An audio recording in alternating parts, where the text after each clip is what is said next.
নবনীরদনিন্দিত কান্তিধারম রসসাগর নাগর ভূপবরং। हरे कृष्णा, दंडवत प्रणाम। हम लोग श्रीमद् भागवतम के द्वितीय स्कंद में हैं, छठे अध्याय चल रहा है। आज हम लोग श्लोक संख्या 22 से कंटिन्यू करेंगे, 22 से 25 तक करेंगे। 22 नंबर श्लोक। यस्मादंदम विरजग्ने यस्मादंडं विरजग्ने भूतेन्द्रिया गुणात्मका भूतेन्द्रिय गुणात्मका तद्द्रव्यम अत्यगद विश्वम तद्द्रव्यम् अतगत विश्वम् गोभी सूर्य इवा तपम सूर्य इवात्पनं इवा तपम पन तपन। Okay, yes. अंजलि राठी माता जी, आप पढ़ना चाहेंगे?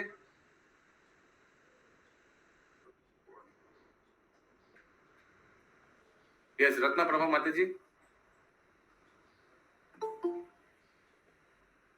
हाँ जी प्रभु जी। हरे कृष्ण। साउंड अच्छा आना चाहिए, साउंड सिस्टम के।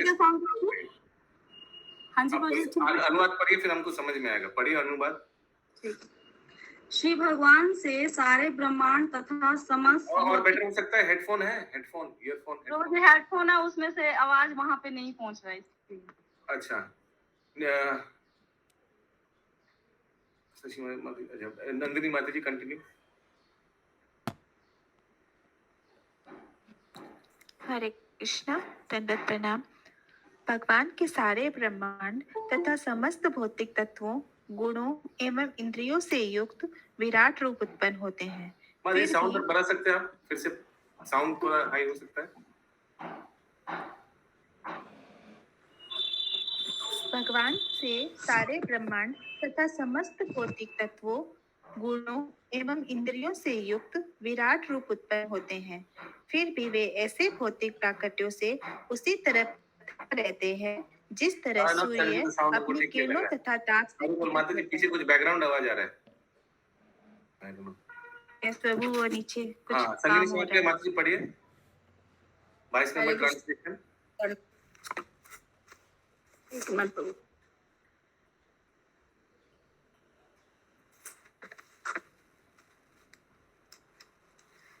सर्वव्यापी भगवान अपनी शक्तियों के कारण व्यापक अर्थों में नियंत्रण कार्यों के तथा भक्ति में सेवा के स्वामी हैं।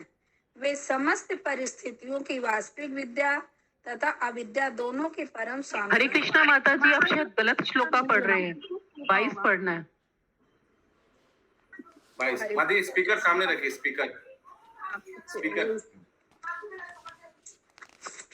ये स्पीकर नहीं, ऐसे ही बोल रही। स्पीकर से और आवाज आता फटफट। भगवान के सारे ब्रह्मांड तथा समस्त भौतिक तत्वों, गुणों एवं साउंड वो 1 घंटा सुनना पड़ेगा, साउंड क्लियर नहीं है। निर्गुण निलंबरी माता जी। प्रभु आज टेस्टिंग चल रहा है। भगवान वो साउंड क्लैरिटी, बैकग्राउंड नॉइज सब कुछ कोई अभी सुनना पड़ेगा। अगला 1 घंटा ना तो हाँ।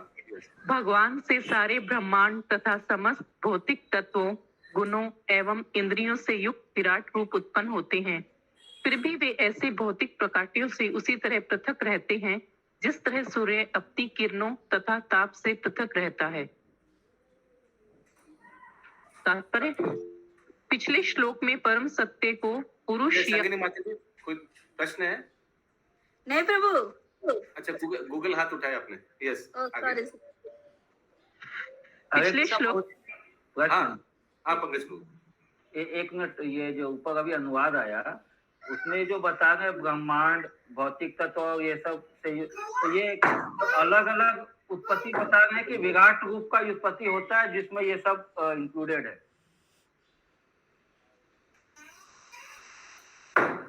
हरे कृष्ण प्रभु जी, इसमें युक्त तो लिखा हुआ है। भगवान से सारे ब्रह्मांड तथा समस्त भौतिक तत्वों, गुणों एवं इंद्रियों से युक्त विराट रूप। तो इसका मतलब यह होगा कि विराट रूप के अंदर भी ब्रह्मांड, भौतिक तत्व, गुण और इंद्रियां हैं। अच्छा, इंग्लिश में पढ़ के सुना रहा हूँ। हाँ, इसीलिए इंग्लिश वाला। From that personality of Godhead, all the universal globe, जितना भी ब्रह्मांड है, एंड द यूनिवर्सल फॉर्म यानी विराट रूप, with all material elements, qualities and senses are generated. तो ये विराट रूप जो है ये भी भगवान से ही जनरेट हुआ है, उत्पन्न हुआ है, यही बता रहे हैं। एंड दैट इंक्लूड्स ब्रह्मांड यूनिवर्सल। नहीं, अलग से बोला है। ब्रह्मांड अलग है, लेकिन एलिमेंट्स एंड गुण और इंद्रियां ये सब इंक्लूडेड है विराट में। यहाँ अलग बोला है कि भगवान से इंद्रिय उत्पन्न हो रहा है, भगवान से ब्रह्मांड उत्पन्न हो रहा है, और वही भगवान से विराट रूप भी उत्पन्न हो रहा है, इस हिसाब से बोला है। लेकिन भगवान इससे परे है। हाँ वो ठीक है, बट ये कंफ्यूजन आ रहा है कि विराट के अंदर में है ये। हाँ ठीक है, है तो अंदर में है। एक्चुअली यहाँ प्रसंग ये है कि विराट रूप भी भगवान से आया है, इंद्रिय भी भगवान से आया है, लेकिन भगवान उसके बाद भी अभिन्न है। हाँ यस, वही मेन एंगल है इस तात्पर्य में, अनुवाद में तात्पर्य। यस पंडित। पिछले श्लोक में परम सत्य को पुरुष या पुरुषोत्तम कहा गया है। परम पुरुष तो अपनी विभिन्न शक्तियों के कारण ईश्वर या परम नियंता होते हैं। भगवान की भौतिक शक्ति का एक पाद विभूति प्राकट्य भगवान की अनेक राशियों में से एक राशि की तरह है, जिसके प्रति भगवान अधिक आकृष्ट नहीं होते, जिसे गीता में भिन्ना प्रकृति कहा गया है। किंतु त्रिपाद विभूति क्षेत्र भगवान की शक्ति का शुद्ध आध्यात्मिक प्रकाट्य होने के कारण एक प्रकार से उन्हें अधिक आकृष्ट करने वाला है। हरे कृष्ण। अतः तो त्रिपाद विभूति का प्रतीक कौन है? Shrimati Radha Rani. The Lord is attracted towards Shrimati Radha Rani, but एक पाद विभूति कौन है? प्रतीक Durga Devi. Lord is not attracted. वो तो इसलिए किया गया है उनको कि जीव को सजा देकर उसको फिर से भक्ति में लाया जाए। तो उसमें उतना मजा नहीं है, लेकिन जो भक्त लोग हैं, भक्त लोग का देखभाल कौन है? वो त्रिपाद विभूति, उनका प्रतीक कौन है? श्रीमती राधा रानी। अतएव भगवान भौतिक शक्ति को गर्भस्थ करके भौतिक प्रकाट्यों को उत्पन्न करते हैं और फिर इस प्रकाट्य में वे अपने आप को विश्व रूप में प्रस्तारित करते हैं। अर्जुन को दिखाया गया विश्व रूप भगवान का मूल रूप नहीं है। भगवान का मूल रूप तो पुरुषोत्तम या साक्षात कृष्ण का दिव्य स्वरूप है। यहाँ पर बड़े सुंदर ढंग से बताया गया है कि भगवान अपने आप को सूर्य की भांति विस्तारित करते हैं। सूर्य अपने असह ताप तथा किरणों के द्वारा अपना विस्तार करता है, फिर भी सूर्य ऐसी किरणों एवं ताप से सदा पृथक रहता है। निर्विशेषवादी भगवान की किरणों पर तो विचार करता है, लेकिन उसे भगवान के यथार्थ दिव्य सनातन रूप के विषय में कोई जानकारी नहीं होती, जो कृष्ण के नाम से जाना जाता है। अतएव अपने परम साकार रूप में दो भुजाओं एवं बांसुरी से युक्त कृष्ण निर्विशेषवादियों को भ्रमित करने वाले हैं, क्योंकि वे केवल भगवान के विराट विश्व रूप को ही देखने के आदी हैं। उन्हें ज्ञान होना चाहिए कि सूर्य की किरणें सूर्य के लिए गौण हैं। उसी तरह भगवान का निर्विशेष विराट रूप भी साकार पुरुषोत्तम व्यक्तिगत रूप से गौण है। ब्रह्म संहिता 5.37 द्वारा इस कथन की पुष्टि निम्न प्रकार से होती है। आनंद चिन्मय रस प्रतिभाविता भी तार्भ्य एव निज रूपतया कला भी गोलोक एव निवसत खिलात्म भूतो गोविंदमादि पुरुषम तमहम भजामि। पूर्ण पुरुषोत्तम भगवान गोविंद, जो अपनी व्यक्तिगत शारीरिक किरणों के द्वारा प्रत्येक व्यक्ति की इंद्रियों को सजीव बनाते हैं, अपने दिव्य धाम गोलोक में निवास करते हैं, तो भी वे अपनी अलादनी शक्ति के तुल्य प्रसन्न आध्यात्मिक किरणों के प्रसाद से अपनी सृष्टि के कोने कोने में उपस्थित रहते हैं। प्रभु एक बार और पढ़ रही हूँ। पूर्ण पुरुषोत्तम भगवान गोविंद, जो अपनी व्यक्तिगत शारीरिक किरणों के द्वारा प्रत्येक व्यक्ति की इंद्रियों को सजीव बनाते हैं, अपने दिव्य धाम गोलोक में निवास करते हैं, तो भी वे अपनी अलादनी शक्ति के तुल्य प्रसन्न आध्यात्मिक किरणों के प्रसाद से अपनी सृष्टि के कोने कोने में उपस्थित रहते हैं। अतएव वे अपनी अचिंत्य शक्ति के द्वारा एक साथ साकार तथा निर्विशेष हैं, अथवा वे अद्वितीय हैं और भौतिक तथा आध्यात्मिक प्रकाटों की विभिन्नता में पूर्ण एकता प्रदर्शित करते हैं। तथापि वे हर वस्तु से पृथक है, फिर भी कोई वस्तु उनसे पृथक नहीं है। हरे कृष्ण। हरे कृष्णा। कोई भी लाइन जो समझ नहीं आ रहा है, थोड़ा হরে কৃষ্ণ कंफ्यूजिंग। প্রভু। हरे হরে कृष्ण। কৃষ্ণ। তথাপি তিনি তার আহ্লাদিনী শক্তির তুল্য আনন্দময় দিব্য কিরণের প্রসারের দ্বারা তার সৃষ্টির সর্বত্র বিরাজমান। এটা তো বলতে ভগবান সৃষ্টির সর্বত্র বিরাজমান আহ্লাদিনী শক্তির দ্বারা। তো এই যে চিৎ শক্তি আছে, এর দ্বারাই তো ভগবান পরমাত্মা রূপে প্রত্যেক জীবের হৃদয়ে অবস্থান করছে। অবস্থান করেন। হ্যাঁ, প্লাস প্রত্যেক বস্তুর মধ্যে পরমাণুর মধ্যে ভগবান শক্তি রূপে বিস্তার করছে। বিরাজমান। তো এটা কিসের দ্বারা? এটা বহিরঙ্গা শক্তির দ্বারা না, এটা ভগবানের অন্তরঙ্গা লাদিনী শক্তির দ্বারা। আচ্ছা, ঠিক আছে। শ্লোক यदस्य नभ्यं नलिनात् यदा सेनाभ्यानिलात् अहम् आसां महात्मना अहम् आसां महात्मना नविदं यज्ञ संभ्रारन् नविदं यज्ञ संहारन् पुरुषवायवान्विते पुरुषायावान्विते। जब मैं महापुरुष भगवान महाविष्णु के नाभि कमल पुष्प से उत्पन्न हुआ था, तो मेरे पास यज्ञ अनुष्ठानों के लिए उन महापुरुष के शारीरिक अंगों के अतिरिक्त अन्य कोई सामग्री ना थी। फिर से ब्रह्मा जी बोल रहे हैं। हाँ ब्रह्मा जी, जब मैं महापुरुष भगवान महाविष्णु के नाभि कमल पुष्प से उत्पन्न हुआ था, तो मेरे पास हाँ ब्रैकेट में महाविष्णु लिखा है, महापुरुष भगवान के बाद महाविष्णु। हरे कृष्णा माता जी, स्क्रीन शेयर नहीं होगा। गर्भोदक्ष विष्णु के नाभि से उठा है। एनीवेज आगे। जब मैं महापुरुष भगवान महाविष्णु के नाभि कमल पुष्प से उत्पन्न हुआ था, तो मेरे पास यज्ञ अनुष्ठानों के लिए उन महापुरुष के शारीरिक अंगों के अतिरिक्त अन्य कोई सामग्री ना थी। तात्पर्य, ब्रह्मांड के संरष्टा ब्रह्मा जी स्वयंभू कहे जाते हैं, जिसका अर्थ है वह जो माता पिता के बिना उत्पन्न हुआ हो। सृष्टि का सामान्य नियम यह है कि माता मादा तथा पिता नर के संसर्ग के फल स्वरूप ही जीव उत्पन्न होता है, किंतु प्रथम जन्मे हुए जीव ब्रह्मा भगवान कृष्ण के पूर्ण अंश महाविष्णु के नाभि कमल से उत्पन्न होते हैं। यह नाभि कमल भगवान के शरीर का एक अंग है और ब्रह्मा जी इसी कमल से उत्पन्न होते हैं। अतएव ब्रह्मा जी भी भगवान के शरीर के अंग हैं। प्रकट होने के बाद ब्रह्मा जी को ब्रह्मांड के विराट शून्य में अंधकार के अतिरिक्त कुछ नहीं दिखा।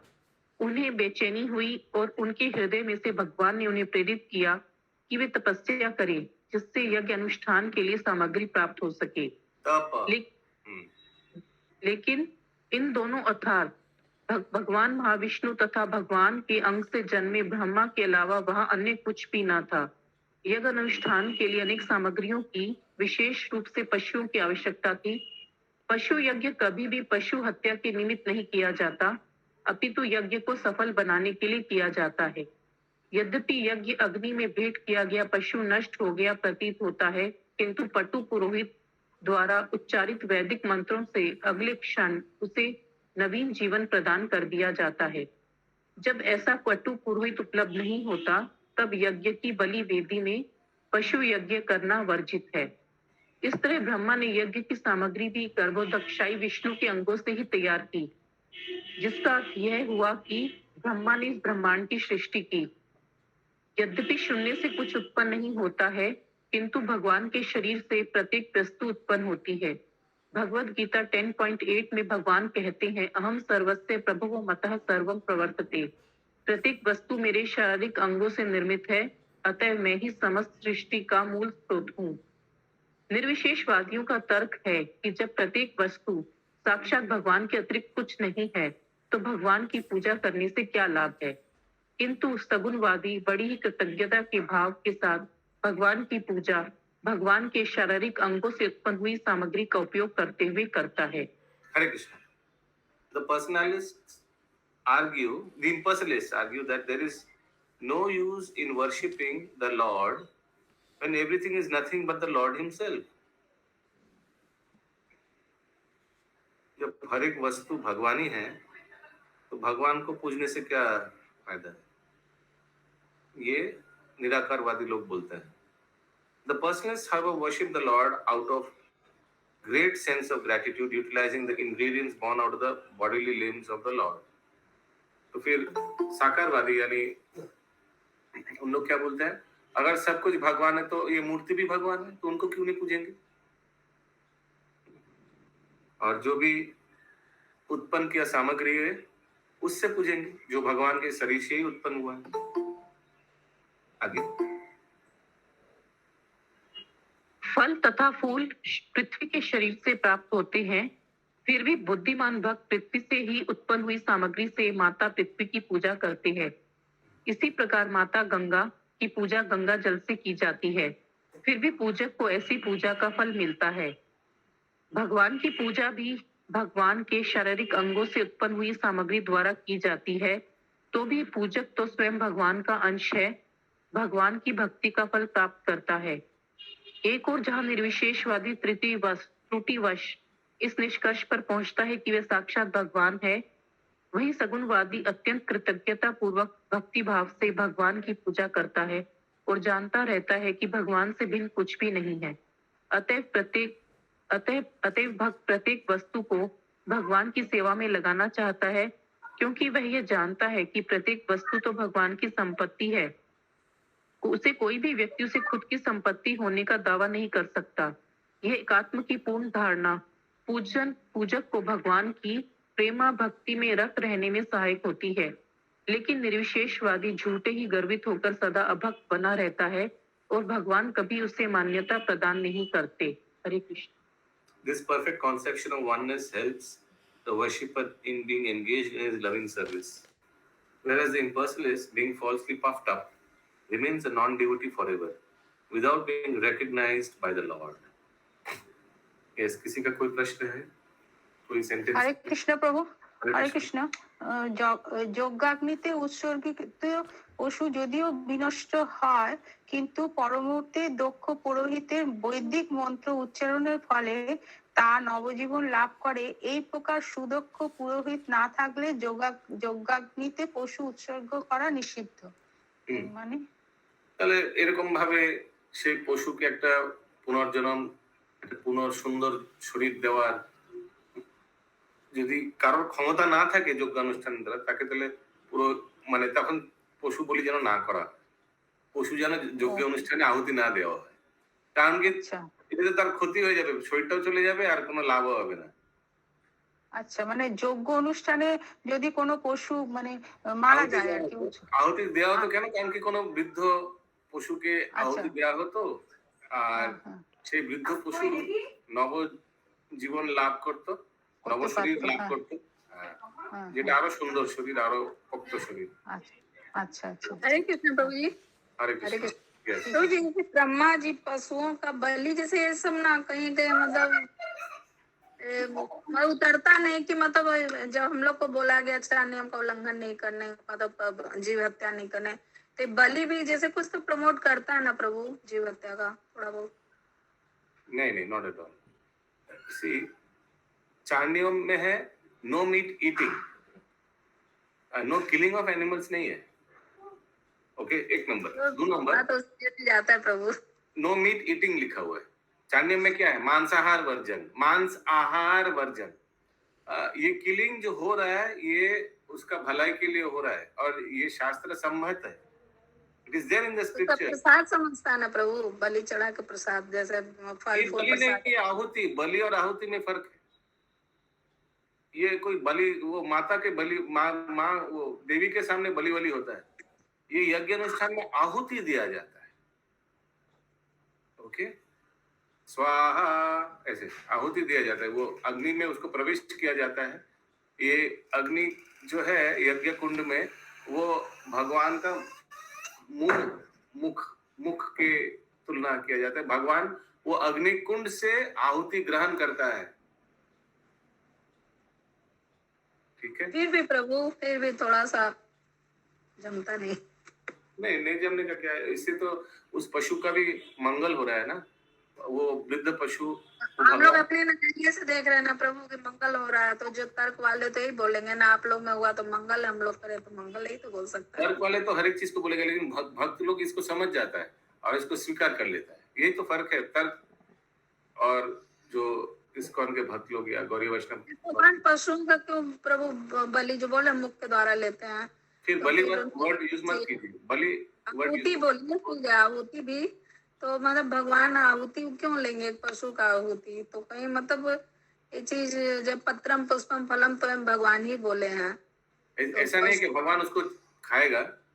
हाँ, यद्यपि वो यज्ञ कुंड जो वो भगवान का मुंह represent, mouth of the Lord, but स्वीकार कर रहे हैं भगवान, आहुति को स्वीकार कर रहे हैं और इससे वो पशु का तो भला ही हो रहा है। उस पशु भगवान की सेवा में लग रहा है, 1 नंबर। 2 नंबर, वो पशु को एक नया अच्छा शरीर मिलेगा जिससे वो अच्छा भक्ति भजन कीर्तन कर पाएगा। नहीं तो पशु योनि में कितना टाइम लगता है उसको 84 लाख योनि क्रॉस करने में, उद्धार हो जाता है। हाँ, ये साथ ये वो बलि वाला नहीं है जो देवी का सामने उस पागल को बलि देकर सब उसका मीट खाता है। वो तो अलग बात है, वो तो एकदम जघन्य कार्य है, वो नहीं हो रहा, ये अलग चीज।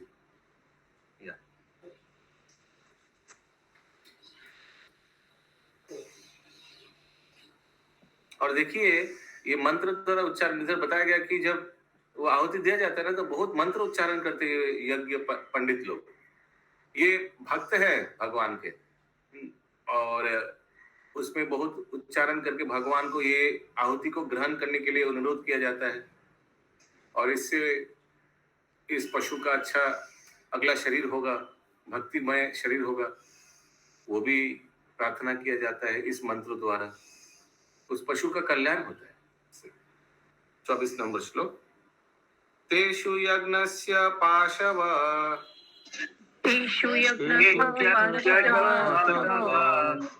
श्रावणस्पतय कुशा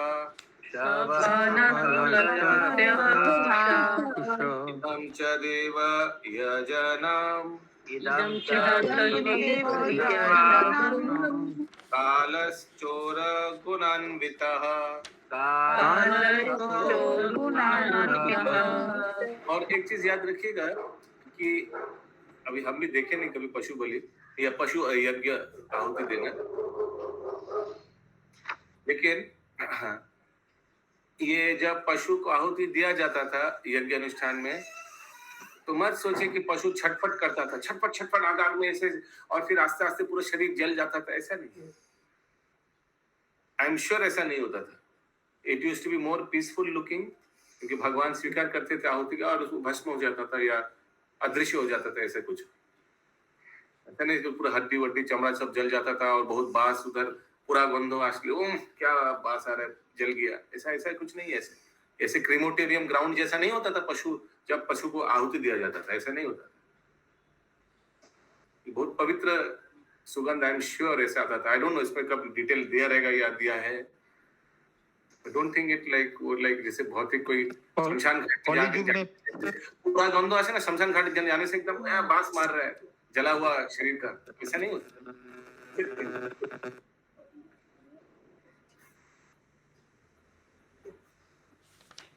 यस हिमाद्री प्रभु।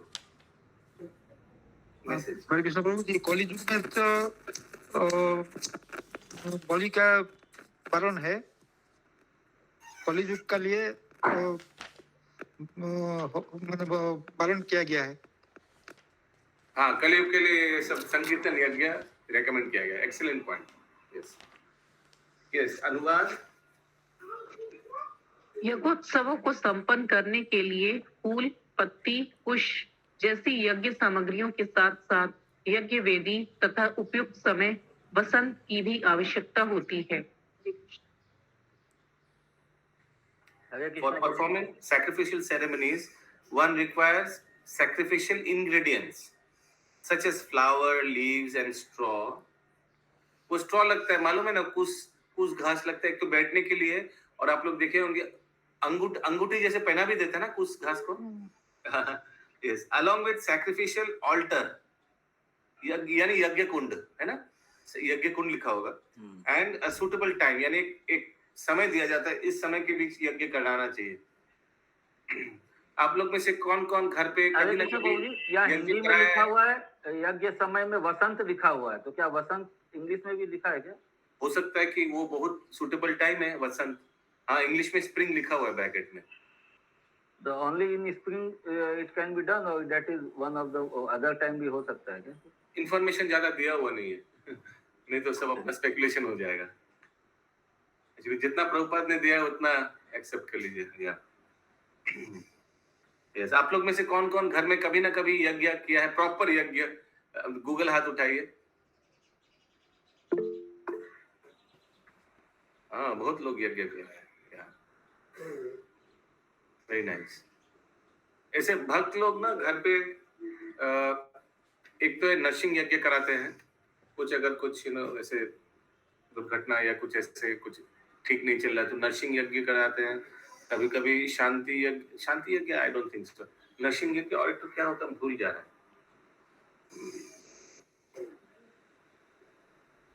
नरसिंह यज्ञ मैक्सिमम कराता है, लेकिन संकीर्तन यज्ञ बेस्ट है।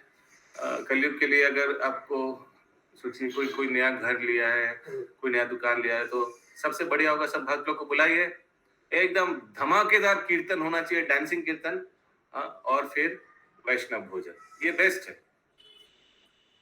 25 नंबर श्लोक। वस्तुनि औषधया स्नेहा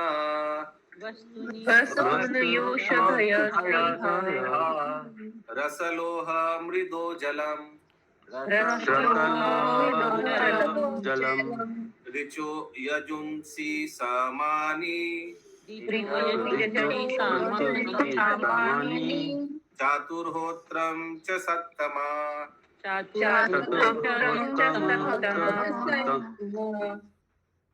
यज्ञ की अन्य आवश्यकताएं हैं पात्र, अन्न, घी, शहद, सोना, मिट्टी, जल, ऋग्वेद, यजुर्वेद, सामवेद तथा यज्ञ संपन्न कराने वाले 4 पुरोहित।